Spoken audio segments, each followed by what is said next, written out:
2 superstitions வந்து நான் சொல்லணும்னா, ஒன்று வந்து ராத்திரி நேரத்தில் எவ்வளோ லேட்டாக வீட்டுக்கு வந்தாலும் காலை கழுவணும். குளிக்கிறீங்களோ இல்லையோ அது வேறு விஷயம். முதல்ல காலை கழுவிடுங்க. உப்பு தண்ணியில் நீங்கள் வந்து காலை கழுவினீங்கன்னா இன்னும் சிறப்பாக இருக்கும். ஆனால் காலை கழுவிடுங்க.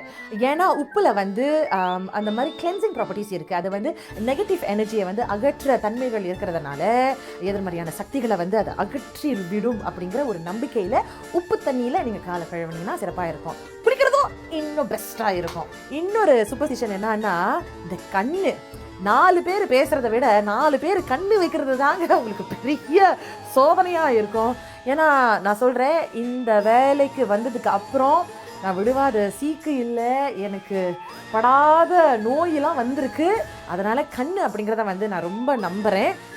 எவ்வளோக்கு எவ்வளோ முடியுமோ அந்த உப்பு தண்ணி உங்களுக்கு ரொம்ப உதவியாக இருக்கும். அவ்வப்போது நீங்கள் வந்து எவ்வளோக்கு அளவு கடற்கரை ஓரமாக போக முடியுமோ போய் உலாத்திட்டு வாங்க. உங்களுடைய எதிர்மறை சக்திகளை வந்து நல்லா அகற்றி விட்டு நல்லா நேர்மறையான சக்தியை வந்து அந்த கடல் தண்ணியிலிருந்து நீங்கள் பெற்றுக்கொள்ளலாம். ஏன்னா அதில் நிறைய உப்பு இருக்குது.